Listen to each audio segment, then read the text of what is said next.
저희 어머니는 권사님이세요. 그리고 또 여전도회 회장이십니다. 그래서 여전도회 회장님이고 권사님이면 교회에서 일이 많을까요, 적을까요? 물론 코로나로 인해서 일이 많이 축소되었음에도 불구하고 그래도 여전도 회장이면 할 일이 굉장히 많더라고요. 제가 여전도 회장을 안 해봐서는 모르겠지만 많더라고요. 신방도 하고 별거 다 하시더라고요. 근데 저희 어머님이 그 몸이 좀 안 좋으세요. 여러 가지로 이렇게 건강이 안 좋으신데, 그러니까 일을 다니시고 또 그 남는 시간에 조금 병원도 다니시고 치료도 받으셔야 되는데 그 시간에 뭘 하시냐면 교회 일을 하시더라고요. 그래서 퇴근을 하면은 막 신방을 가시고 또 퇴근을 하면 교회에서 뭐 섬기는 거, 뭐 설거지 뭐 이런 것들을 다양한 것들을 이제 가시느라고 정작 그 아픈 몸이 치료받을 시간이 없는 거예요. 그래서 한 번은 교회에서 뭐였죠? 바자회인가 뭔가를 해가지고 이제 거기서 또 권사님이고 여전대사니까 뭐 할 게 얼마나 많겠습니까? 그걸 하고 나서 몸살이 나신 거예요. 그리고 나서 저랑 전화 통화를 하는데 그 이야기를 듣는데 제 마음이 너무 속상하더라고요. 아니 엄마 아프면은 아니 그 일할 사람이 꼭 엄마밖에 없는 거야? 그러면서 일단은 좀 병원이라도 좀 갔다 오고 좀 아프면 좀 쉬고 그래. 어떻게 이렇게 미련하게 그래. 이러면서 얘기를 하고 또 하루는 전화가 와가지고 교회 그 식구들 자기 그 구역 식구들 해가지고 신방을 갔는데 갔다가 뭐 선물을 뭔가를 줬는데 그것 때문에 이상한 오해가 생겨가지고 또 막 괜히 안 해도 잘하려고 했던 걸로 인해서 괜히 또 막 이상한 사건에 휘말린 거예요. 그것 때문에 마음고생하고 그 얘기를 들으면서 또 싫은 거예요. 너무 신앙적으로 보기보다는 내 엄마가 굳이 왜 이렇게까지 좀 적당히 해도 될 것을 너무 열심히 하다가 더 힘들고 아파하고 하는 것들에 대해서 짜증 아닌 짜증을 낼 때가 있었습니다. 지금도 생각하면 마음이 별로 좋지 않아요. 그래서 엄마 예수님도 이걸 기뻐하실까? 뭐 이러면서 제가 나는 엄마가 이러는 거 너무 싫어. 나는 엄마가 안 아팠으면 좋겠어. 이런 얘기를 하면서 마음이 굉장히 속상했던 때가 있었어요. 근데 신앙생활을 하다 보면요, 또 교회를 섬기다 보면요, 이런 일들이 있습니다. 뭔가 언제 우리가 낭망하고 낙심이 되냐면 열심히 했는데 진짜 교회에서 뭔가 섬겨야 되는 부분들, 뭔가 해야 되는 부분들에 대해서 정말 열심을 내고 마음을 다하였는데 그걸로 인하여서 어떤 어려움이 생겼을 때 그 결과가 오히려 나에게 어떤 유익이 되고 기쁨이 되고 어떤 열매를 맺어지는 걸로 되는 것이 아니라 오히려 이상하게 꼬여지고 그걸로 인하여서 어떤 손해를 보게 되고 그걸로 인해서 힘들어질 때에 우리가 참 낙심을 하게 됩니다. 저도 사역을 하다 보면 왜 그런 일이 없겠습니까? 더 열심히 하려다가 오히려 일이 꼬여지고 이상해질 때가 왜 없겠어요? 근데 그때 어떤 마음이 드냐면요, 막 주마등처럼 막 지나가요. 내가 했던 것들이, 사역했던 것들이, 기도했던 것들이, 뭔가 열심을 했던 것들이 다 지나가면서 그게 다 부질없게 느껴지는 거예요. 내가 이러려고 열심히 했나? 내가 이러려고 이렇게 정말 했나? 지금까지 했던 게 아무것도 아닌 것 같은 그런 마음이 들더라고요. 정말로 그렇습니다. 물론 작은 일에 대해서 이 정도는 아닌데 정말 큰 일을 만나게 되면은, 내가 감당하기 좀 어려운 일을 만나게 되면 내가 지금까지 하나님을 섬기면서 했던 모든 헌신과 열심과 그런 노력들이 다 무의미한 것처럼, 나 행복하려고 사실 신앙생활하는 건데 이렇게 힘들면서까지 신앙생활 해야 되나? 내가 너무 열심히 하나? 내가 너무 빠져있나? 이런 생각이 들 때가 있다라는 겁니다. 뭐요? 하나님의 일을 하다가 오히려 좋지 않은 결과를 만나게 됐을 때, 나는 정말 하나님이 주신 마음으로, 기쁨으로, 사랑으로 이것들을 감당했는데 그것들로 인하여서 뭔가 좋지 않은 결과가 나에게 다가올 때에, 오히려 교회가 나를 더 힘들게 하게 되는 상황이 올 때에 우리는 낙심하게 된다라는 거예요. 근데 잘 살펴보니까 저도 이제 신학교 다녔을 때 이제 전도사들이랑 같이 이런 얘기들 할 거 아니에요. 열심으로 하는 사역자들이, 또 열심으로 하는 성도들이, 또 열심으로 더 일하는 교회들이 이런 일들을 오히려 더 많이 경험하더라고요. 이런 억울한 상황들, 이런 굳이 안 당해도 될 만한 어려움들을 오히려 하나님 앞에 더 열심히 충성하고 열심히 헌신하면 더 많은 축복을 받고 많은 어떤 기쁨을 누려야 되는데, 오히려 그 열심으로 하는 교회 가운데, 성도 가운데, 또 사역자 가운데에 이런 시련 아닌 시련들이, 낙심이 오히려 더 많은 빈도수로 찾아오더라고요. 대체 이게 뭘까요? 하나님이 주신 그 마음을 가지고 열심을 내면 오히려 더 많은 것들을 열매 맺고 기쁘고 행복해야 되는데, 결과가 더 좋은 결과들이 나와야 되는데, 오히려 왜 이런 것들을 열심히 하면 열심히 할수록 이런 시험, 낙심, 염려, 근심 이런 것들이 오히려 더 많이 경험하게 되는 걸까요? 오늘 우리가 같이 읽은 이 초대교회도 마찬가지였습니다. 초대교회는요, 오늘 12장을 읽었는데 11장에 딱 기록이 뭐였냐면, 지금까지 유례 없는 어마어마한 부흥을 경험한 시대였어요. 이 교회 가운데에 지금까지 1장부터 11장까지 교회가 세워지고 수없이 많은 성령의 역사들이 있었는데, 이방인들 가운데서도 이제금 복음의 역사가 정말 어마어마하게 나타나는 그 열매를 거둬들이는 시점이었다는 겁니다. 다시 말해서 그 어떤 교회보다도 열심히 했고 그 어떤 누구보다 열심히 사역했던 그 사람들에게 12장의 어떤 사건이 나타났는데, 그 사건이 뭐였냐면 헤롯 왕이 그 교회의 지도자를 잡아서 참수하는 사건이었어요. 여기서 나오는 그 헤롯 왕은요, 그 이제 동명이도 있어요. 예수님이 나셨을 때 또 헤롯 왕이 있는데, 그 헤롯 왕 말고요, 이 당시 헤롯 왕은 그 로마에서 파송을 해줘. 로마가 여러 개의 식민지를 이렇게 다스리고 있잖아요. 그 중에서도 이스라엘을 다스릴 만한 그 분봉왕이라고 해가지고 그 지역 도지사 뭐 이런 개념처럼 파송해줘요. 그래서 너는 이스라엘 다스리라 해가지고 처음 부임한 왕 이름이 헤롯이었어요. 이 헤롯이 처음 오니까 여기 아는 지인이나 뭐 권력이 뭐 있겠습니까? 그래서 이제 여기 있는 지방 인사들, 권력자들이랑 좀 이렇게 으쌰으쌰 하려고 어떻게 하면 이들의 마음을 내가 얻을 수 있을까 찾아보니까, 지금 이들에게 골칫거리가 누구냐면 기독교인이었던 거예요. 이스라엘 대다수의 그 권력을 가지고 있던 유대인들에게 가장 눈엣 가시였고 가장 성가셨던 그 존재가 누구였냐면 기독교인들이었어요. 예수님을 믿는 사람들. 그래서 이 교회를 어찌어찌 못하고 지금 그 당시엔 로마가 사형을 집행권을 허락해줘야 사용할 수 있거든요. 이들이 어떻게 해결할 수 없는 거였단 말이에요. 그래서 이들이 가장 골치 아파하는 이 기독교인들의 문제를 내가 해결해주면 이들의 마음을 내가 얻을 수 있겠구나. 사형 집행권이 로마에게 있었다니까요. 그러니까 유대인들이 아무리 기독교인들이 핍박해도 죽일 수는 없었어요. 로마가 허락해주지 않으면. 그러니까 이거를 누가 해줬냐면 헤롯 왕이 해준 거예요.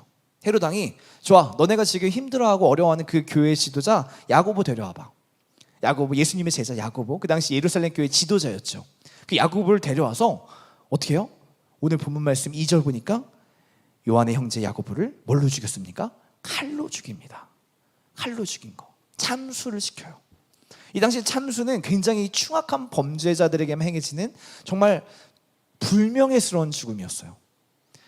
그 앞전에서도 사실은 사도들이 많이 감옥에 잡혔어요. 근데 감옥에 잡혔다가도 하나님께 기도했더니 풀려나고, 오히려 이 유대인들이 쩔쩔매는 이런 상황이 나타났는데, 오늘 본문에서는 잡자마자 참수가 돼요. 지금까지와 좀 다른 맥락이에요. 지금까지는 위기가 있었지만 잘 극복해왔었던 거고요. 오늘 본문에서는 위기가 나타나자마자 그냥 끝나버린 거예요, 사건이. 뭔가 하나님께 붙들고 매달리고 이럴 시간도 없이 그냥 잡히자마자 요한의 형제 야고보를 칼로 죽이니. 그랬더니 어떻게 합니까? 3절 한번 같이 읽어볼까요? 유대인들이 이 일을 보고, 같이 읽어볼게요. 시작. 유대인들이 이 일을 기뻐하는 것을 보고 베드로도 잡으려 할세 때는 무교절 기간이라. 유대인들이 지금까지 죽이려고 어떻게 없애려고 했던 이 문제를 헤롯이 단번에 해결하니까 어떻게 해요? 유대인들이 이 일을 보고 기뻐하는 거예요. 와, 너무 좋아하는 거예요. 와, 이들의 마음을 이제 내가 얻을 수 있겠구나. 헤롯 왕이 이들의 마음을 얻어가기 시작하니까 좋아, 다음 단계. 그러면 이 야고보 말고 그 다음 사람 누구예요? 베드로. 내가 베드로를 또 잡아줄게 해서 베드로도 꼼짝없이 그냥 잡혀온 거예요. 너무 허무하게, 뭔가 저항다운 저항도 못 해보고 그냥 이 모든 일이 순식간에 확 일어나 버린 거예요. 자, 근데 그 잡은 그 베드로를 어떻게 합니까? 읽어볼까요? 잡음에 유대인들이 그 베드로를 잡은 기간이 무교절 기간이었어요. 무교절 기간은 이제 유월절 앞전에 이제 조금 금식하고 좀 자기를 살리는 어떤 기간인데, 그 다음 유월절이 있을 때는 모든 전국 각지에 있는 그 사람들이 예루살렘 성 안에, 예루살렘에 모여가지고 그 잔치, 그런 명절 같은 것들을 보냅니다. 그래서 사람들이 가장 많이 모일 유월절에 베드로를 죽이려고, 봐보세요. 잡음의 4절 읽어볼까요? 잡음의 시작. 잡음에 옥에 가두어 군인 내식인 내 패에 맡겨 지키고 유월절 후에 백성 앞에 끌어내고자 하더라. 지금 옥에 가뒀는데 몇 명이 지키냐면요, 군인 4명씩. 당시 로마의 군인이 4명이에요 4명씩 4패면 4 곱하기 4 몇이에요? 16명이 지금 베드로를 지키고 있는 거예요. 그리고 언제까지? 유월절, 사람들이 가장 많이 모이는 그때에 이 베드로도 참수하려는 계획을 가지고 있었던 겁니다. 이게 지금 오늘 본문의 상황이에요. 자, 앞전의 상황이 뭐였다고 했죠? 그 어떤 때보다도 교회가 부흥하고 있었어요. 잘 되어지고 있었어요. 그 누구보다도 지금 베드로와 야고보, 이 지도자를 비롯해서 그 성도들이 열심으로 달려가고 있었단 말이에요. 그런데 생각지도 못하게 갑자기 헤롯 왕이라는 누군가가 나타나더니 야고보를 잡아서 너무나 허무하게 하루아침에 죽이고, 또 그 다음 단계 베드로까지도 아무것도 못 해보고 갑자기 잡혀가서 이제 죽을 날만 기다리고 있는 거예요. 근데 여기서 베드로가 이제 죽는다 그러면 어떤 문제가 있냐면요, 이제 교회가 무너지는 것밖에 남지 않은 거예요. 베드로까지 이제 죽었습니다. 그러면은 다음 타깃이 누구겠어요? 교회죠. 예루살렘에 있는 그 교회가 이제 타깃이 되죠. 그래서 너 어디 출신이야? 너 예루살렘 교회 다녀 안 다녀? 하는 걸로 또 잡혀다가 참수를 당할 수도 있고, 또 옥에 갇힐 수도 있고, 이런 위기가 지금 베드로 한 명 잡혀간 걸로 끝난 게 아니라 이 교회가 앞으로 정말 쭉 유지될 수 있을지 아니면 완전히 완벽하게 망할 것인지에 대한 기로가 지금 달려있다는 거예요. 상황이 너무나 그러니까 하루아침에 급박하게 최악의 상황으로 가버린 거예요. 자, 이 상황에 놓여진 베드로는 어땠을까요? 지금까지야 다르다는 게 느껴진 거예요. 지금까지는 다르다. 예전에 나도 감옥에 가보고 우리 사도들도 같이 감옥에 갔는데 그때는 풀려났었는데 하나님의 역사하심으로 내가 지킨 바 되었는데, 뭐야, 이렇게 허무하게 나의 동료였던, 동역자였던 야고보가 죽었네. 그리고 나도 꼼짝없이 지금 잡혔네. 16명의 군인들이 날 지키고 있네. 그리고 베드로는 여기서 쇠사슬로 묶여져 있네요. 어떤 마음이 드냐면 낭망하는 마음이 들었어요. 자세히 보시면 베드로가 여기서 하나님 앞에 기도하더라, 찬양하더라, 부르짖더라, 주님 앞에 나아가더라, 이런 구절이 전혀 없어요. 6절 말씀 어떻게 되어 있냐면, 베드로가 같이 읽어볼까요? 6절, 헤롯이 잡아내려고 하는 그 전날 밤, 다시 말해서 유월절 하루 전이에요. 이제 내일이 되면 베드로가 잡혀서 죽는 그날이에요.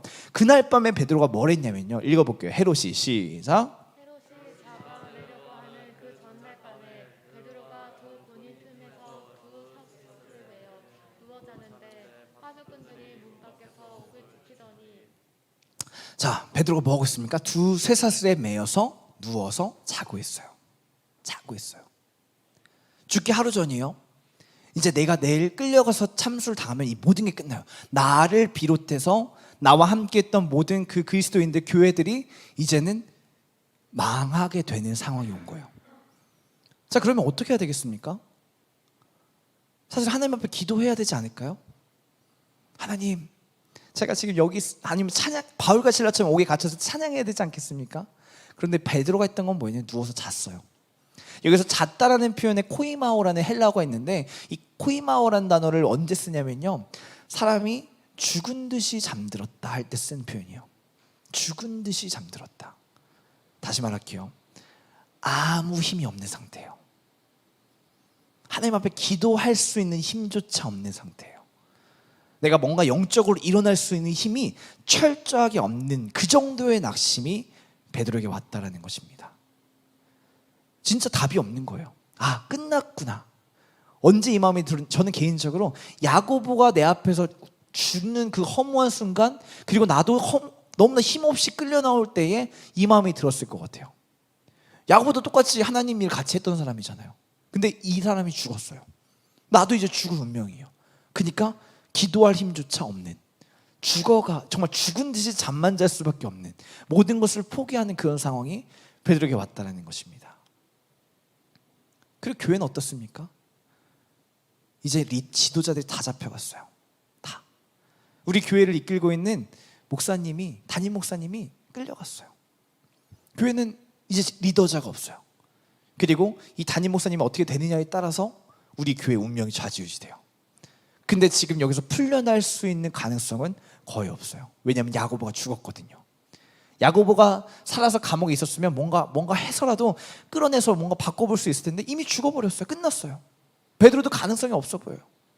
교회 입장에서 뭐가 되냐면, 당장 베드로가 내일이면 죽게 되는데 그 죽음 이후에 이제 우리가 위험한 거예요. 나의 삶의 터전이. 대구 물den교회 그 코로나가 터졌을 때 그 황일구 목사님이 하시는 얘기가 뭐였냐면, 코로나가 걸려서 성도들과 같이 뭔가 다른 게 어려운 게 아니라 성도들의 삶이 이걸로 인해서 무너져 내려가는 게 너무 무서웠다는 거예요. 어떻게 할지 모르겠다는 거예요. 물den교회 다녔다는 그거 하나만으로 그 직장에서 잘리게 되고, 더 이상 자기가 일하는 그 터전 가운데 함께 할 수 없게 되고, 이런 상황들을 아무것도 할 수 없이 바라만 봐야 되는 그것이 그렇게 고통스럽다는 것입니다. 그런데 지금 이 교회의 상황, 이 초대교회 상황은 그거보다 더 끔찍한 상황인 거예요. 당장 이제는 베드로가 죽는 걸 떠나서 이젠 내가 죽게 생긴 거예요. 예루살렘의 이 터전 가운데 더 이상 살 수 없는 상태에 이르기 시작한 겁니다. 그게 점점점 나에게 다가오기 시작해요. 근데 이들이 뭘 그렇게 잘못했습니까? 이들이 한번 삶을 한번 보세요. 이 정도까지 극한 상황에 몰렸는데 뭘 그렇게 잘못해서 이 사람들이 이런 경험을 하게 되는 겁니까? 이들은 하나님께 열심히 했던 것밖에 없잖아요. 뭔가 잘못해가지고 이런 결과가 온 게 아니라 하나님의 일을 그 어떤 때보다도, 사도행전 11장에 기록된 것처럼 그 어떤 때보다 왕성하게 풍성하게 열심으로 기쁨으로 감당했잖아요. 그런데 왜 이런 막다른 상황까지 이르냐는 겁니다. 이런 상황이었을 때 우리는 어떻게 해야 되겠습니까? 이런 상황이었을 때 이 초대교회는 어떻게 했겠습니까? 자기의 살 길을 찾아서, 그래 이제는 교회가 지금 위험하니까 교회를 떠나서 나의 살 길을 찾아가야겠다, 이런 선택을 했겠습니까?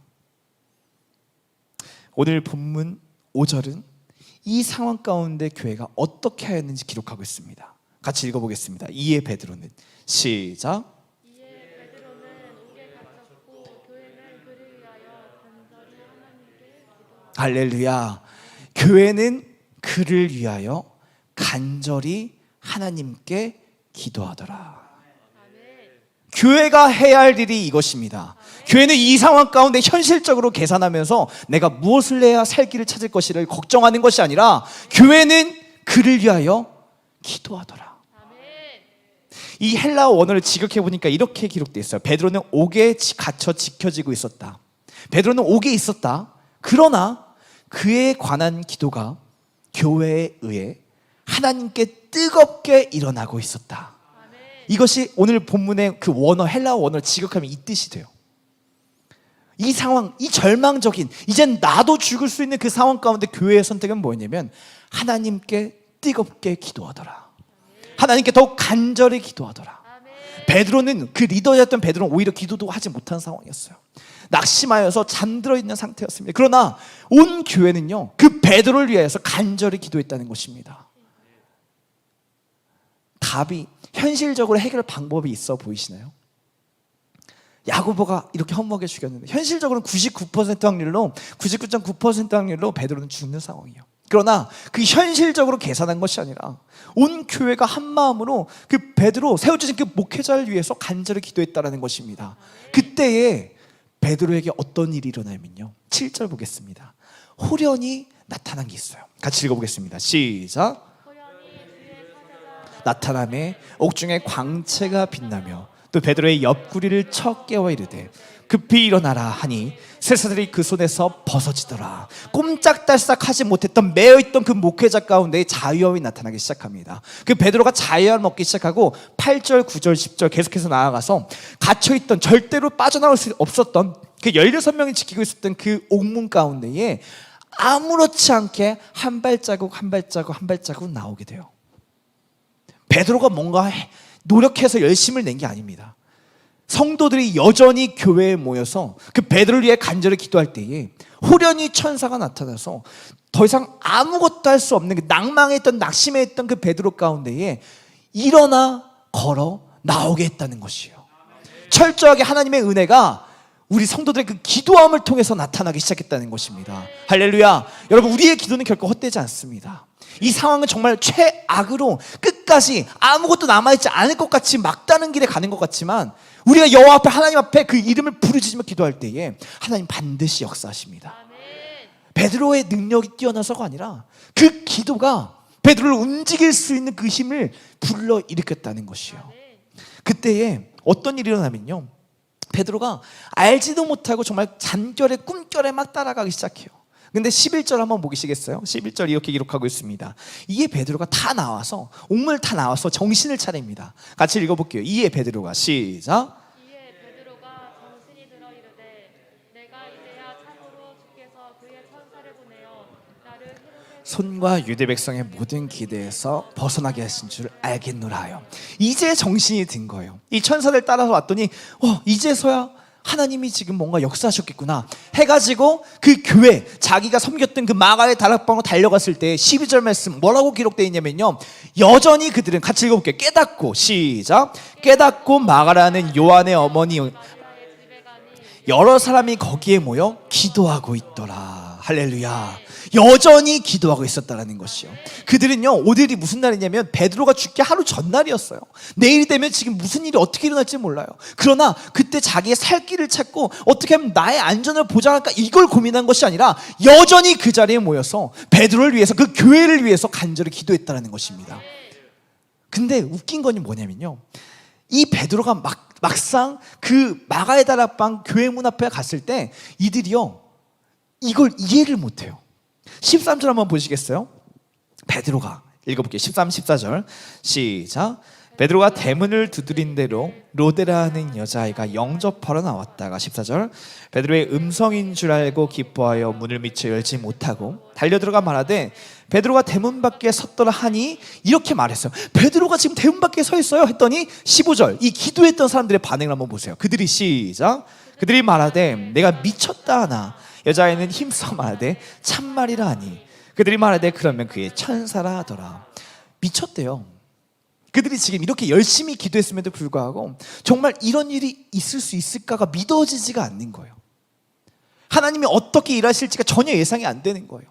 정말 막막하고 낙심되는 상황이었다는 거예요. 여전히 이들에게는 베드로가 어떻게 나와, 말도 안 돼, 미쳤구나 네가 하는 마음이었음에도 불구하고 그들은 여전히 그 자리에 모여 간절히 기도했다는 것입니다. 그리고 그들이 막상 베드로를 보고 베드로와 함께 그 은혜를 나누기 시작해요. 여러분, 믿음이라는 건요, 어떠한 가능성도 보이지 않고 정말 뭐가 어떻게 될지 전혀 알지 못하는 상황 가운데서도 하나님의 신실함을 믿는 것입니다. 하나님이 역사하실 것을 믿는 것입니다. 그 과정이 어떻게 흘러갈 건지 난 전혀 알지 못하지만 주님이 역사하시면, 주님이 책임지시면 이 모든 것들이 선한 것으로 갈 것을 믿는 것이, 그것이 믿음입니다. 뭔가 될 것 같아서, 될 것 같으니까 하는 거 사실 투자죠. 그렇지 않겠어요? 뭔가 될 것 같아서 하는 것은 그거 다 누구나 합니다. 그건 믿음이 아니에요. 정말로 믿음은요, 하나님의 신실하심을 믿는 것입니다. 하나님이 지금도 살아 역사하셔서 내가, 우리 교회가 함께 모여 부르짖어 기도하는 것을 반드시 응답하실 것을 우리가 믿는 것입니다. 그 믿음으로 우리가 모여 기도할 때에 오늘 옥문을 나온 그 베드로가 다시금 하나님의 사역을 감당하기 시작합니다. 그리고 어떤 역사가 나타나는지 아세요? 23, 24절 한번 보겠습니다. 헤롯, 그 막강했던 헤롯이 어떻게 되냐면요, 읽어볼게요. 헤롯이, 시작. 헤롯이 영광을 하나님께로 돌리지 아니하므로 주의 사자가 고치다 먹혀 죽으니라. 헤롯의 최후가 이거예요. 실제로 그 역사서에 기록된 걸 보니까 헤롯이 갑작스럽게 알지 못하는 병에 걸려서 하루아침에 죽어요. 너무나 허무하게. 이 헤롯이요, 이 교회 가운데 어마어마한 큰 적이었습니다. 이 헤롯을 막을 힘이 아무에게도 없었어요. 그러나 이들이 하나님께 간절히 기도할 때에 그 절대로 꺾을 수 없을 것 같던 헤롯의 영광이 하나님으로 말미암아 끝나게 돼요. 그리고 24절 어떻게 기록합니까? 같이 읽어볼까요? 하나님의 시작. 하나님의 말씀을 흥왕하여 더하더라. 할렐루야. 하나님의 말씀은 더욱 흥왕하여 더하더라. 11장까지 있었던 부흥의 역사보다 더욱더 커다란 부흥의 역사가 나타나기 시작했다는 거예요. 여러분, 오늘 우리 교회 가운데 있는 이 상황 또한 마찬가지입니다. 다른 게 아니에요. 하나님께서 이 상황들을, 환경들을 허락하신 이유 딱 한 가지입니다. 힘써 기도하라. 힘써 기도하라. 너희가 지금 이 상황에 현실적으로 무엇을 어떻게 할지 고민하는 것이 아니라 초대교회가 함께 무릎 꿇고 기도했던 것처럼 너희도 힘써 기도하라. 너희도 힘써 기도하라. 그때의 초대교회 가운데 하나님의 말씀이 흥왕하여 더하였던 것처럼 우리 세종센터교회 가운데에 하나님의 놀라운 역사가 나타날 것을 믿습니다. 여러분, 우리가 해야 할 것은 다른 게 아니에요. 누구 때문에 이런 일들이 생겼는지 잘잘못을 따지는 것이 아니라 하나님께서 이 시간 우리에게 기도를 허락하셨습니다. 다른 것들에 매이지 않고, 주님, 내가 하나님 앞에 간절히 기도할 때에 주님이 우리 교회 가운데 우리가 알지 못하는 가장 선한 모습으로, 가장 아름다운 모습으로 우리 교회를 이끌어 가실 것을 믿습니다. 그렇게 우리는 우리 교회 가운데 세우신 그 목회자를 위해 기도하셔야 돼요. 우리 교회를 위해 기도하셔야 돼요. 이 상황 가운데 잘잘못을 따지는 것이 아니라 이 자리를 주님 인도하여 주시옵소서. 우리 교회를 통치하여 주시옵소서. 여러분, 음부의 권세는요, 교회 가운데 틈탈 수는 있습니다. 공격할 수는 있어요. 아파할 수는 있습니다. 그러나 성경은 분명히 말합니다. 음부의 권세가 이길 수 없느니라. 이길 수 없어요. 지금 음부의 권세가 뭔가 이기는 것 같잖아요. 헤롯의 영광이 영원할 것 같잖아요. 그러나 음부의 권세가 나를 공격하여서 위협할 수는 있으나 절대 그것이 이길 수 없음이 예수 그리스도의 약속이십니다. 하나님의 신실한 약속이 뭐냐면, 반석 위에 세워진 나의 교회는 음부의 권세가 이길 수 없느니라. 음부의 권세가 절대 이길 수 없느니라. 우리가 이 말씀을 붙잡고 기도할 때에 우리 세종센터교회 가운데 하나님의 놀라운 역사가 있을 것입니다. 나 한 사람의 개인의 신앙이 아니에요. 여러분, 개인 신앙은 없습니다. 교회가 없는데 개인 신앙이 어떻게 시작되겠어요? 교회가 있어야 우리 개인의 신앙이 있는 것입니다. 그렇게 우리는 교회를 위해 기도하셔야 돼요. 세워진 그 목회자를 위해 기도하셔야 돼요. 간절히 우리가 기도할 때 하나님께서 놀라운 역사를 보여주십니다. 이것을 뭔가 확률적으로 따져서 나아가는 것이 아니라 믿음으로 기도할 때에, 오늘 초대교회 가운데 그 놀라운 역사를 주신 것처럼 하나님께서 우리에게 놀라운 역사를 약속하고 계십니다. 전도서 말씀이 이게 있어요. 하나님이 하시는 모든 일의 시종을 사람은 절대 알 수가 없노라. 3장 11절에 그렇게 기록되어 있습니다. 그런데 거기에서 하나님의 때는, 하나님 다양한 때를 허락하시는데 그 때의 이유가 뭐냐면 우리를 아름답게 하시려고 라고 써 있어요. 전도서 3장 11절에 보면은 하나님께서 이 모든 시종일관의 때를 주관하시는 그 이유는, 목적은 우리를 아름답게 하시려고. 우리 교회 가운데 이 때를 허락하신 이유가 있습니다. 우리 교회를 아름답게 하시려고. 세종센터교회가 하나님 보시기 정말 아름다웠더라.